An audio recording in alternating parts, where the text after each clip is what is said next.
शुभ सकाल बंधुरा मिठू सिम्पल लाइफस्टाइले आमी मिठू चले एसेছি তোমাদের সামনে। आशा করছি তোমরা সবাই খুব ভালো আছো আর আমিও বেশ ভালোই আছি। বলতে না বলতে প্রচণ্ড গরম পড়ে গেছে। তো গরমের মধ্যেও কিন্তু যতই আমরা কোথাও যাই বা না যাই ঘরের কিন্তু সমস্ত কাজই আমাদেরকে করতেই হয়। আর সময়ের মধ্যে কিন্তু সমস্ত কাজ আমি একদম গুছিয়ে এই গরমে কিন্তু চটপট করে ফেলার আমি চেষ্টা করছি। আর আজকে একটা কিন্তু খুব সুন্দর জায়গাতে যাব, তোমাদেরকে নিয়েও যাব সেখানে। তবে সংসার তো আগে, সে কর্ম কিন্তু আগে করে যাব। তাই সেই কারণে অনেক সকাল সকালে কিন্তু তোমাদের সামনে আসার আমি চেষ্টা করেছি। তবে আজকে আর 5টায় আসতে পারিনি, ঘুমটা একটু বেশ কিন্তু গাঢ়ই ছিল সকালবেলা থেকে, ঘুমটা ভাঙছিল না। তারপরে উঠলাম, আস্তে ধীরে না অন্যান্য কাজগুলো করছিলাম, কারণ ক্যামেরার সামনে আসতে গেলে তো একটু গুছিয়ে কাজ নিয়ে তারপরে কিন্তু আসতে হয়। তো সেই কারণে একটু লেট হয়েছে, তবুও অনেকটা আগেই কিন্তু এসেছি। আর এক মনে সমস্ত কাজগুলো করে যাব, তো সেই কারণে কিন্তু আমি একদম সময়ের মধ্যে সমস্ত কাজগুলো শেষ করে ফেলতেও পারবো। আর এই ডাইনিং এরিয়াটা আজকে পরিষ্কার করবো। এই এরিয়াটা কিন্তু বেশ অনেক দিন হয়েছে যে খুব ভালোভাবে একদমই পরিষ্কার করা হচ্ছে না। আর ওর বাবা না একদমই কিন্তু করছে না, জানো তো। মাঝখানে বেশ কিন্তু সুন্দর করছিল। আর ওর বাবা এখন শুধুমাত্র জামা কাপড় ধোয়া কাচা এই নিয়ে কিন্তু লেগে আছে। যাই হোক, সেগুলো করছে, ওটাও আমার অনেক বড় কাজই। তো আমি ভাবলাম যে সেও কাজগুলো করুক, তো আমি কিন্তু এই কাজগুলো করে নিই। কারণ চৈত্র মাস এমনিতেই, এখন তো তোমরা নিশ্চয়ই সবাই ঝাড়া পোছা একদম তোমাদের মনে হয় কমপ্লিট হয়ে গেছে। কারণ আর কিন্তু বেশি দিন একদমই নেই পয়লা বৈশাখের। আর পয়লা বৈশাখ নীল পুজোর আগেই কিন্তু সমস্ত এই ঘর ঝাড়া মোছার কাজ কিন্তু কমপ্লিট করে ফেলতে হয়। পয়লা বৈশাখে ভেবেছিলাম দুটো নাইটি নেব, তাও দুটো একটা কিন্তু আমার কেনা হয়ে গেছে। আর সেটা আমি তোমাদের সাথে শেয়ার করিনি, দেখাবো তোমাদেরকে। আরও দুই একটা কিছু কেনার আছে, সেই সমস্তই একসঙ্গে নিয়ে তারপরে একেবারেই তোমাদেরকে ব্লগে দেখাবো। সেই কারণে দুটো একটা আর কি দেখাচ্ছি না। আমরা মেয়েরা দেখবে ভীষণ লোভী টাইপের হই, জিনিসপত্র মনে মনে ভাবি যে কিনবো না, নেব না, কিন্তু যখনই দোকানে যাব না একটা কিনতে গেলে দেখবে আর একটার প্রতি কিন্তু লোভ এসে যায়। মনে মনে ভেবে যায় যে না নেব না। আর আমার তো ভীষণ হয়, দেখলাম মনে মনে প্ল্যান একরকম হলো, যার পর প্ল্যানটা কিন্তু পাল্টে গেল। এর জন্য কিন্তু আমি ভীষণ বকুনি খাই ওর বাবার কাছে। যাই হোক, তবে কিন্তু ওর বাবা আমাকে দিয়েছে ওর নিজে থেকেই। আমি বলেছিলাম যে এরকম আমার লাগবে, তখন একটু খ্যাচখ্যাচ করছিল প্রথম দিকে, তারপরে কিন্তু নিজেই বলল যে চলো, যাবে নাকি, তো কিনে দিয়ে যাই আমি। ওর বাবা তো চলে যাবে, তো সেই জন্য কিন্তু আমাকে আবার কিনে দিয়ে যাচ্ছে, সমস্ত কিছু গুছিয়ে গাছিয়ে। আর এবার তো মেয়ের জন্য কিছু কিনতে হবে না, যেহেতু মেয়ে কাছে নেই। মেয়েকে দুই একটা কিনে দিয়ে এসেছি, আর তো নিয়ে গিয়েছিলাম দুই একটা। আর পয়লা বৈশাখে তেমন দামি কিছু কিন্তু কিনি না, এই ঘরে পড়া জিনিসপত্রই কিন্তু নেই আমরা। আর সেল বলতে ওই যে দেখলে যে দোকান থেকে নিই, ওই দোকান থেকেই বেশিরভাগ সময়ই কিন্তু কেনাকাটা করি। মেয়ে থাকলে না ওই দোকান থেকে তো নিতে চায় না, যেহেতু ওখানে ট্রায়াল দেওয়া যায় না, তো মেয়ের জন্য কিন্তু শপিং মলে তখন যাই। আর তাছাড়া আমি ওই দোকান থেকেই নিয়ে নিই জিনিসপত্র। আর ওদের দোকানের জিনিসগুলো জানো তো বেশ ভালো কোয়ালিটির হয়, রিজনেবল দাম। তবে খুব সস্তায় জিনিস তুমি পাবে না ওই দোকানটাতে। দেখে মনে হচ্ছে না দোকানটা ওরকম পছন্দ হবে না, কিন্তু ভেতরে ঢুকলে দেখবে অনেক মাল স্টক আছে। আর অনেক ভালো ভালো কোয়ালিটির মাল কিন্তু আছে। তবে খুব দাম তা যেরকম আছে, তবে মিডিয়াম রেঞ্জেরও জিনিস আছে। হয়তো তুমি অন্য দোকানে জিনিসটা পাবে, তুমি হয়তো ধরো 20 টাকায়, এই দোকানে হয়তো তুমি 25 টাকা কি 30 টাকায় পাবে। তবে কিন্তু কোয়ালিটিটা অনেক ভালো হবে। আবার যে খুব সস্তার জিনিস তা কিন্তু ওই দোকানে পাওয়া যায় না, একটা মিডিয়াম রেঞ্জ রাখে আর কোয়ালিটিটা ভীষণ ভালো দেয়। রিঙ্কু আমাকে কমেন্টস করেছিল যে ওই দোকান থেকে ও জিনিসপত্র কেনে, তো রিঙ্কু জানে যে ওই দোকানের জিনিসগুলোর মান কেমন। রিঙ্কুর বাড়ি আর আমার বাড়ি মনে হয় 1/2 কিলোমিটার হবে, বুঝেছো, এতটা কাছে রিঙ্কু কিন্তু আমার থাকে। আর সেই কারণে ও যেখান থেকে করে মার্কেটিং, আমিও কিন্তু সেখান থেকেই মার্কেটিং করি। আর আমিও সমস্ত এখানকার যে সমস্ত দোকানপত্রগুলো চিনি, ও কিন্তু সমস্ত জায়গা দোকান সমস্ত চেনে, যেহেতু আমরা একই জায়গাতে কিন্তু থাকি। আর রিঙ্কুর বাড়ির ওখানেই আমার মেয়ে প্রায় 2 বছর কিন্তু টিউশন পড়তে যেত। আমি তো চিনতাম না, বা তখন আমি ব্লগ করতাম না।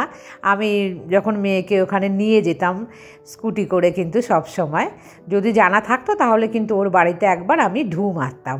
একদমই ওর বাড়ির সামনে, ওখানেই কিন্তু আমার মেয়ে মানে মিসের বাড়ি। বন্ধুরা দেখো চেয়ার টেবিল কিন্তু খুব ভালোভাবে পরিষ্কার করে একদম আমি দেখো গুছিয়ে রেখে দিলাম। আর এখন তো ওপরে থাকছি না একদমই। এই দেখো একটা ছোট বাটির মধ্যে তেল নিয়েছি, নারকোল তেল। এই তেলটা কিন্তু বানিয়েছি পেঁয়াজের তেল। ভেবেছিলাম তোমাদের সাথে শেয়ার করব। আমি ভিডিও ক্লিপ না তুলে রেখেছি, আমি এডিট করতে পারছি না। আমি ঠিক সময় মতো এডিট করে আমি কিন্তু শর্টসে দেবই দেবো। দেখো সকালবেলা আমি একদম মাথায় তেল দিয়ে দিলাম বেশি করে, একদম মানে খুব বেশি না, যাই হোক মাথাটা কিন্তু অয়েলি হয়েই গিয়েছিল। প্রায় 2-3 ঘন্টা রাখার পর আমি কিন্তু স্নান করলাম, করে পুজো দিতে এসেছি। আর সকালের খাবারটা কিছুই তোমাদের সাথে শেয়ার করছি না, তেমনভাবে না কিছুই খাচ্ছি না, জানো তো, দুজনা মিলে। প্রচণ্ড গরম পড়ে গেছে বলে একটু কিন্তু ফাঁকিই দিচ্ছি সকালের দিকের খাবারটা। তবে সকালের খাবার কিন্তু ফাঁকি দেওয়াটা একদমই শরীরের জন্য ঠিক নয়। যাই হোক ভেবেছি আর 2-1 দিন গেলে তারপরে আস্তে আস্তে সমস্তই কিন্তু আবার আগের রুটিনে ফিরে আসবে। তো মাথায় শ্যাম্পু করে একদম আমি চলে আসলাম পুজো দিতে। দুপুরবেলার পুজো এটা, সকালবেলা পুজো কিন্তু তোমাদের সাথে আমি শেয়ার করিনি। এখন তাও কটা বাজে, এখন তাও 11:30 12টার মতন কিন্তু বাজতে চলেছে। আর রান্না বান্না আজকে কিছুই কিন্তু নেই। কেন নেই কি নেই তোমরা কিন্তু একটু পরেই জানতে পারবে। আর এই যে দেখো গাছের ফুলগুলো, এই গাছের ফুলগুলো তোমাদেরকে দেখালাম না, বেশ অনেকটাই কিন্তু ফুল ফোটে। আর এই দেখো এই যে বানিয়েছি একটা জল চৌকির মতো, না কি বলবো আমি জানি না। যাই হোক ওটাকে কিন্তু ধুয়ে টুয়ে ভালোভাবে নিয়েছিলাম, তার একবার আমি উপরটা মুছে তারপর মানে আমি ঠাকুরকে ভোগ দিচ্ছি। যেই জল চৌকিটার মতন এটা যে বানানো হয়েছে, এটা ভেবেছি যে একদম রাতে যখন পুজো হয়ে যাবে তারপরেই কিন্তু এটাকে আবার সরিয়ে রাখবো। সকাল থেকে মানে বারবার না সরিয়ে ওর উপরে তো আমি ভগবানদের খাওয়াই, আর জলের গ্লাসটাও কিন্তু আমি ওর উপরে রেখে দিই। তো এটাই কিন্তু মনে মনে ভাবলাম। তবে খুব বেশি ভালো কাঠ নয়, তোমরা সেটা দেখেছোই, খুবই মানে পাতলা একটা প্লাই যাকে বলে সেটা দিয়ে কোনো রকমে একটা বানিয়ে দিয়েছে। তো ভেবেছি যদি এটা খারাপ হয়ে যায় কার্পেন্টারকে দিয়ে কিন্তু একটা ভালো কাঠ দিয়ে আমি বানিয়ে নেব। আর পারমিতা আমাকে এই বুদ্ধিটা দিয়েছিল, বেশ কিন্তু ভালো একটা বুদ্ধিও আমাকে দিয়েছে। কুসোনাদের কিন্তু দুপুরের পুজো আমার কমপ্লিট হয়ে গেল। আর বন্ধুরা এখানে দেখো একটা গ্লাসের মধ্যে কিন্তু আমি জল দিয়েছি, এটা আমি দিয়ে রাখি, তুলসী দিয়ে জল দিয়ে রেখেছি, গোপুসোনারা খাবে। বন্ধুরা দুজনা ম্যাচিং ম্যাচিং ড্রেস পরে নিয়েছি কিন্তু। দাঁড়াও একটু দূরে যাই, না দেখা যাচ্ছে না ক্যামেরাতে। ভালো লাগছে, খুব ভালো আসছে।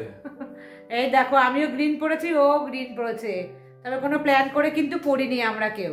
তো চলো সব মনের মিল। তো বন্ধুরা চলো কোথায় যাচ্ছি তোমাদেরকেও নিয়ে যাই সাথে। এর কাটাতে এখন একদম দুপুর 1টা বাজে, মানে ভর দুপুর যাকে বলে সেটাই। দুজনে মিলে প্ল্যান আগেই করেছিলাম যে যাব, মানে বেরোবো দুজনায়। একটু কি বলো তো, আর 2-1 দিন যা আছে ওর বাবা একটুখানি ওর সাথে মানে সঙ্গে থাকা আর কি, তাছাড়া আর কিচ্ছু নয়। মেয়েও তো নেই, কোথায় যাব কি করব। এর আগের দিন যে সন্ধেবেলা গিয়েছিলাম না সেই পাগলাখালি, অনেকটা রাত হয়ে গেছিলো, আর চোখে না ভীষণ যে সর্ষে পোকাগুলো ঢুকছিল। তো সেই কারণে না আজকে ভাবলাম যে না দিন থাকতেই যাই, আবার দিন থাকতে ফিরে আসব। তো আমরা কোথায় যাচ্ছি, আমাদের কৃষ্ণনগর থেকে 25 থেকে প্রায় হবে 26 কিলোমিটার দূরে এখানে একটা খুব সুন্দর জায়গা আছে বন্ধুরা। এখানে কিন্তু একটা মন্দির আছে, সেই মন্দিরটাতে যাচ্ছি। আমরা কিন্তু কখনো এর আগে যাইনি, প্রথমবার যাচ্ছি। আর জিজ্ঞাসা করতে করতে কিন্তু ঠিক একদম পৌঁছে গেলাম সেই মন্দিরে। এই মন্দিরটা হলো শিবনিবাস। তো এই মন্দিরটা আমাদের নবদ্বীপ থেকে জল নিয়ে এসে মানে শ্রাবণ মাসে যে প্রত্যেকটা সোমবারে হয় না, সে শিবের মাথায় জল দেয়, সেটা কিন্তু এখানে হয়। আর এই পাশে দেখো লজের মতন আছে, যারা সেখানে থাকতে চায় তাদের থাকারও কিন্তু সুন্দর ব্যবস্থা আছে। তো বন্ধুরা তারই সংলগ্ন একটা মানে লাগোয়া দেখো কি সুন্দর জলের মানে একটা ঘাট বাঁধানো আছে, যে কি সুন্দর দেখতে লাগছে। চারিপাশটা একবার তাকিয়ে দেখো, আমার তো ভীষণ ভালো লাগছে। আর এখানটা না ছায়া, আর মন্দিরে তো ঢুকতে পারিনি কারণ অনেকটা বেলাতে এসেছি, দুপুর তখন কটা বাজে, 2-2:30 বাজে। তো সে কারণে কিন্তু মন্দিরে ঢুকতে দেয়নি, মন্দির বন্ধ ছিল। তো ওখানে দাঁড়ানো যাচ্ছিল না। তো এত সুন্দর একটা মনোরম পরিবেশের মধ্যে এসে কিন্তু আমরা দুজনা এখানটায় অনেকক্ষণ দাঁড়ালাম। আর বাড়ি থেকে জল নিয়ে এসেছিলাম, বোতল গ্লাস সে সমস্ত কিন্তু খেলাম। খেয়ে দেখো আমি দাঁড়িয়ে আছে, আমার পেছনে কিন্তু আমার হাজব্যান্ড। তো বন্ধুরা এখান থেকে কিন্তু আমরা এখনই বেরিয়ে যাব। মন্দির থেকে বেরিয়ে প্রায় কিন্তু অনেক কিলোমিটার আসার পর একটা খাবারের দোকান, রুই মাছের ঝোল, এখানে আছে লাউ ঘন্ট, আলু ভাজা আর আম ডাল। আর আমার হাজব্যান্ড নিয়েছে মানে চিকেন। আর এখানে যা সবজি আছে বাদ বাকি সব একই। প্রথমে ভাবলাম মন্দিরের পাশেই কোনো মানে হোটেল পাবো বা নিরামিষ খাবারে সেখানেই খাবো, দেখলাম না ওর ধারে কাছে কিন্তু কিচ্ছু নেই।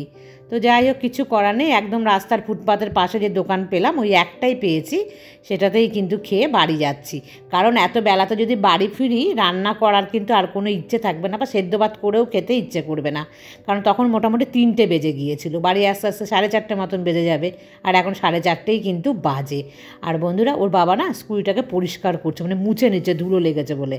আর আমি ভেতরে এসে জামা কাপড় চেঞ্জ করে একদম একটুখানি ফ্রেশ হয়ে নিয়েছি। আর এখানে দেখো আসার সময় কি নিয়ে এসেছি, কারণ ওই হোটেলের খাবার খেয়ে একদমই ভালো লাগেনি।